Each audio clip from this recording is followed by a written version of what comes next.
RBI monetary policy committee की बैठक का आज दूसरा दिन है और जी बिजनेस ने इस पर एक्सपर्ट्स के बीच पोल कराया, जिसके नतीजों के मुताबिक इस बार रिजर्व बैंक दरें नहीं बढ़ाएगा। हमने एक्सपर्ट से यह भी पूछा कि महंगाई कुछ काबू में है, ऐसे में आरबीआई दरें कब घटाना शुरू करेगा। 50% जानकारों का मानना है कि मौजूदा कारोबारी साल के तीसरे तिमाही से दरें घटनी शुरू हो जाएंगी, जबकि 50% का मानना है कि अगले कारोबारी साल से दरें घटेंगी। पोल की बड़ी बातें बताने के लिए मेरे साथ हैं वरुण। देखिए, आरबीआई की पॉलिसी के लिए हमने ये जो पोल बनाया है, इसके लिए हमने काफ़ी सारे बैंकर्स और इकोनॉमिस्ट से बातचीत की है और कुल मिला के हमने इनसे 6 सवाल पूछे थे। उसमें से सबसे प्रथम सवाल तो यही था कि आरबीआई इस बार अपनी पॉलिसी में क्या करने वाला है। क्या रेट्स में कोई बदलाव नहीं होगा? अगर होगा तो क्या 25 बेसिस पॉइंट होगा, 50 बेसिस पॉइंट होगा या उससे ज़्यादा होगा? तो एक सुर में सारे के सारे हमारे जो पोल पार्टिसिपेंट्स थे, उनका कहना था कि इस बार आरबीआई दरों में कोई भी बदलाव नहीं करने वाला है, यानी कि ना बढ़ाएगा ना घटाएगा। लेकिन हाँ, सबके सब ये जानना चाहते हैं कि बढ़ाएगा तो नहीं, ये तो पता है, लेकिन घटाना कब से शुरू करेगा? तो हमारा अगला सवाल यही था कि कब से आरबीआई अपने दरें घटाना शुरू करेगा। 4 ऑप्शन हमने दिए थे, Q2 FY24, Q3 FY24, Q4 FY24 या फिर अगले वित्तीय वर्ष। और यहाँ पे 50% हमारे पोल पार्टिसिपेंट्स मान रहे थे कि Q3 FY24 में हो सकता है कि आरबीआई की तरफ से रेट कट आए, यानी कि जो त्योहारों का सीज़न होता है हो सकता है तब रेट कट आए, और अगर तब नहीं आया तो सीधे ये अगले फाइनेंशियल ईयर में आएगा, क्योंकि 50% पोल पार्टिसिपेंट्स का मानना था कि अगले फाइनेंशियल ईयर जो है वो रेट कट आएगा। तीसरा सवाल हमारा इन्फ्लेशन को लेके था। हमने पूछा कि क्या आरबीआई इस बार इन्फ्लेशन की दरों को घटाएगा, अपने अनुमान को घटाएगा, क्योंकि ऑलरेडी इन्फ्लेशन जो है वो लगातार कम होते जा रहा है। यहाँ 50-50 का मामला था। 50% पोल पार्टिसिपेंट्स का कहना था कि हाँ, आरबीआई शायद इसमें और कटौती कर सकता है। 50% का कहना था कि नहीं, आरबीआई अब इसमें कोई छेड़छाड़ नहीं करेगा। जीडीपी फोरकास्ट को लेके भी हमारा यही सवाल था कि क्या वहाँ कोई बदलाव किया जाएगा। यहाँ 100% पोल पार्टिसिपेंट्स का कहना था कि नहीं, इसमें कोई बदलाव नहीं किया जाएगा। लिक्विडिटी के मेजर्स को लेके हमने सवाल पूछा कि क्या आरबीआई लिक्विडिटी को लेके कोई मेजर्स उठाएगा। तो यहाँ पे 75% पोल पार्टिसिपेंट का कहना था कि नहीं, आरबीआई ऐसा कुछ नहीं करेगा। 25% मान रहे थे कि हाँ, शायद आरबीआई कुछ कर सकता है। एक सवाल जो सबके मन में था और वो है आरबीआई के स्टैंड को लेके, क्योंकि लगातार हम देख रहे हैं आरबीआई की तरफ से विड्रॉवल ऑफ अकोमोडेशन स्टैंड जो है वो बना हुआ है और इसमें कोई भी बदलाव नहीं हुआ है। तो हमने पूछा कि क्या आरबीआई इस बार बदलेगा। तो इस बार भी 75% पोल पार्टिसिपेंट्स मान रहे हैं कि नहीं, आरबीआई इस बार भी नहीं बदलेगा। केवल 25% मान रहे हैं कि शायद बदला जा सकता है। तो इस पोल को अगर आप देखेंगे तो आरबीआई की तरफ से रेट्स में कोई बढ़ोतरी तो नहीं होगी, कटौती हो सकता है कि Q3 FY24 में हो या फिर अगले फाइनेंशियल ईयर में हो। वहीं इन्फ्लेशन, इस पर नज़र रखिएगा। 50% मान रहे हैं कि इन्फ्लेशन का जो टारगेट है वो आरबीआई घटा सकता है। कुछ बोल रहे हैं कि शायद आरबीआई ना भी घटाए। बहुत ही खास मेहमान इस वक्त हमारे साथ जुड़ चुके हैं। हमारे साथ जुड़ रहे हैं अजय बग्गा सर, चेयरमैन हैं एलिमेंट्स प्लेटफॉर्म्स के और जाने माने मार्केट एक्सपर्ट हैं और आर्थिक मामलों के जानकार भी। Bagga sir, good evening sir, बहुत बहुत स्वागत। सर, हमारे पोल में तो सभी को लग रहा है कि दरें नहीं बढ़ेंगी। इंडिविजुअली आपका क्या टेक है सर? हाँ दीपक जी, दरें नहीं बदलेंगी। हो गया, रेट हाइक का साइकिल भारत में ख़त्म हो चुका है। इन्फ्लेशन देखें तो मार्च में जो 5.7 पे था, 4.7 पे आ गया है, जो कंज्यूमर इन्फ्लेशन है, सीपीआई जिसको हम कहते हैं। और होलसेल इन्फ्लेशन WPI वो नेगेटिव का आंकड़ा आ रहा है, 0.92 नेगेटिव पे है। तो साल दर साल उसमें गिरावट आई है। तो ओवरऑल इन्फ्लेशन नीचे जा रही है। तो इसके कारण लगता है कि अभी ख़त्म हो गया ये रेट हाइक साइकिल। अब पॉज काफ़ी टाइम तक रहेगा। सबसे बड़ा कारण इसका रहेगा मॉनसून। तो ये जो एल नीनो की बात चल रही है कि मॉनसून ऑलरेडी डिले हुआ है और शायद नॉर्मल के करीब रहे, 96% रहे औसतन 20 साल के नंबर का। तो थोड़ा सा भी मॉनसून में अगर कम कटौती होती है तो फूड इन्फ्लेशन का डेंजर रहता है और रूरल डिमांड फिर से पिकअप शायद ना हो। तो इस सब को देखते हुए मुझे लगता है कि अभी रेट की कटौती नहीं करेंगे। रेट की कटौती आएगी, जैसे आपने कहा, फेस्टिवल सीजन के करीब अक्टूबर नवंबर हमारा अंदाज़ा है कि रेट कट शुरू हो जाएंगे भारत में। और 75 बेसिस पॉइंट रेट कट उधर से 6 महीने में हो जाएंगे जब ये शुरुआत होती है। बट अभी 3-4 महीने मॉनसून के चलते पॉज पे रहेगा आरबीआई, वेट एंड वॉच करेंगे, डेटा देखेंगे कि इन्फ्लेशन असली में नीचे रहे और मॉनसून अगर खराब रहता है इन्फ्लेशन ऊपर की तरफ ना आए। ओके सर, कमेंट्री कैसी रहेगी सर? कमेंट्री से थोड़ा सा बिटवीन द लाइंस पढ़ने में आसानी होती है। आपकी नज़र में किस तरह की कमेंट्री होगी सर? हॉकिश, डॉविश, किस तरह की होगी? नहीं, वो एक तो कहेंगे कि जीडीपी का आंकड़ा बहुत अच्छा आया पिछले तिमाही का, और 6.5 का जो नंबर है जीडीपी ग्रोथ का अगले साल का, वो बैलेंस पे है। हमें लगता है हम उसको अचीव कर पाएंगे।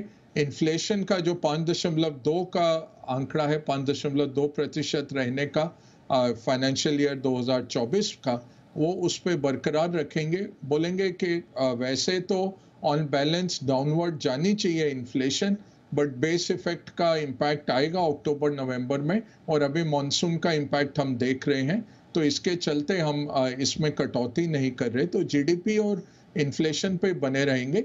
लिक्विडिटी दीपक जी देखें तो आरबीआई एब्सॉर्ब कर रहा है, रिवर्स रिपो ऑक्शंस करते जा रहे हैं।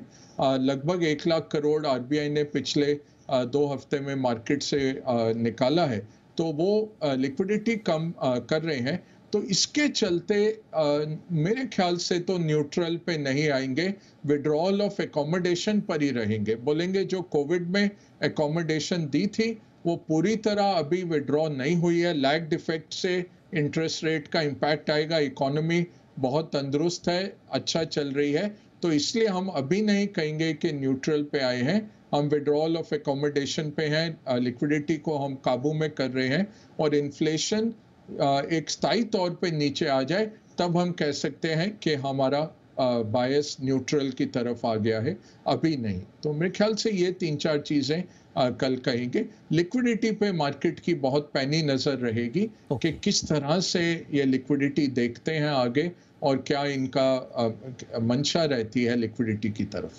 ठीक है सर। अच्छा, अब जैसे आप बता ही रहे कि दरें तो ठीक है, अगर आप डेटा देखेंगे तो काबू में एक तरह से लग रहा है, लेकिन महंगाई को लेकर जो ऑन ग्राउंड चैलेंजेस हैं सर, वो अभी कम हुए नहीं हैं, और ख़ासतौर से मॉनसून जिसका जिक्र आपने भी किया। तो क्या लग रहा है आपको, अभी आरबीआई के मन में क्या चल रहा होगा? कॉन्शियस है अभी महंगाई को लेकर, या वो समझ गए कि एग्जैक्टली किस प्रोजेक्शन में जा रही है और उनको क्या करना है, या अभी वेट एंड वॉच रखेंगे वो भी महंगाई को लेकर सर? वेट एंड वॉच करना पड़ेगा दीपक जी, क्योंकि उनके अख्तियार से बाहर है। एक तो है तेल की कीमतें, जिस तरह से सऊदी ने कट किया है और जुलाई में 10 लाख बैरल और वो कटौती करेंगे, तो ये है कि विश्व भर की मंदी के कारण तेल की कीमतें नीचे हैं, बट तेल की कीमतें अगर बढ़ी तो वो आरबीआई के कंट्रोल में नहीं है महंगाई। दूसरा, खाद्य पदार्थ, अब सरकार ने अच्छा किया, बफर स्टॉक बड़े अच्छे बना लिए कि ये साल तो सरकार अपने स्टॉक से निकाल के जरूर कोशिश करेगी कि महंगाई ना हो, बट वो सब है एडमिनिस्ट्रेड वाले जो हैं। अब दूध की कीमतें या पोल्ट्री की कीमतें, ये सब आप नहीं कर सकते एडमिनिस्ट्रेड प्राइस के द्वारा। तो ये आरबीआई जरूर एक पैनी नजर रखेगा इस पे। तो अगले 3 महीने बहुत अहम है कि मॉनसून ठीक ठाक निकल जाए, चाहे 96% भी आए औसतन, फिर भी नॉर्मल ही होगा या नियर नॉर्मल हो जाए, तो आरबीआई को और प्रोत्साहन मिलेगा फिर रेट की कटौती करने में। तो ये दोनों, तेल की कीमतें और मॉनसून, ये बहुत अहम रहता है दीपक जी।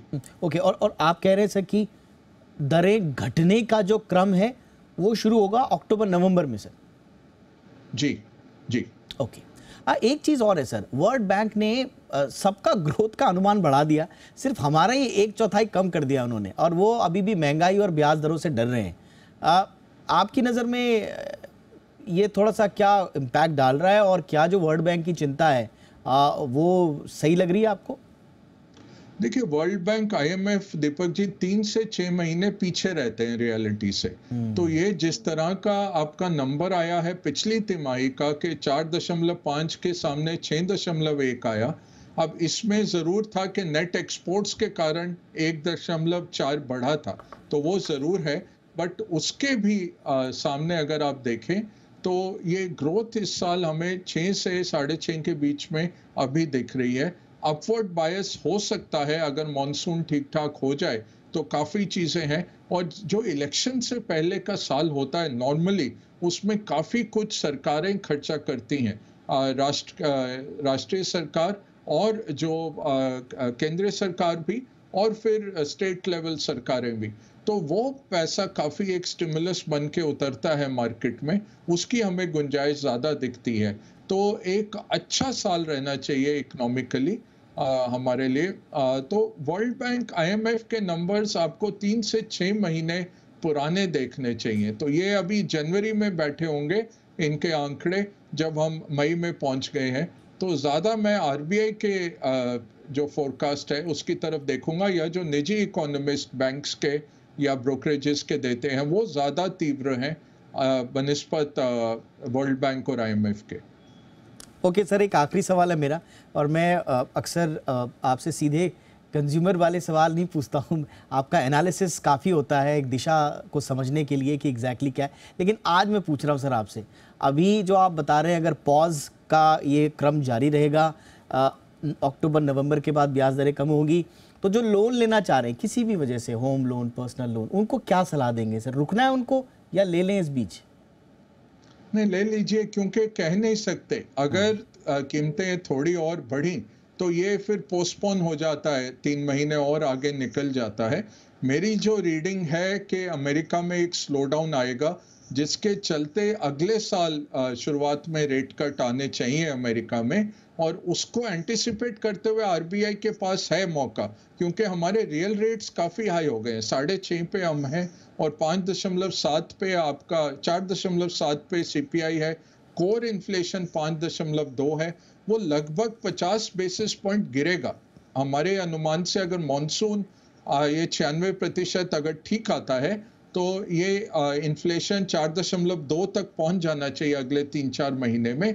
तो रियल रेट आपका +2.2, 2.3 पहुंच जाएगा, जो बहुत ही एक बड़ा एक नेगेटिव रहता है इकोनॉमी के लिए, इतना भारी भरकम रियल इंटरेस्ट रेट रखना।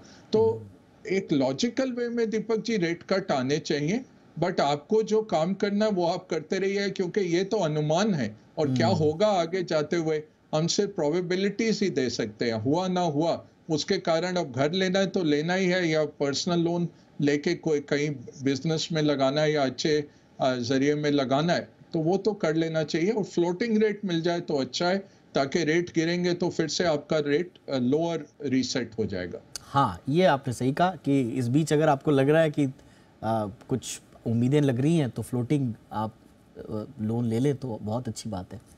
बहुत बहुत शुक्रिया सर, हमेशा की तरह बड़ी आसान भाषा में आपने इकोनॉमी से जुड़ा हुआ ये जटिल मुद्दा उठा हमारे साथ शेयर किया, विश्लेषण दिया।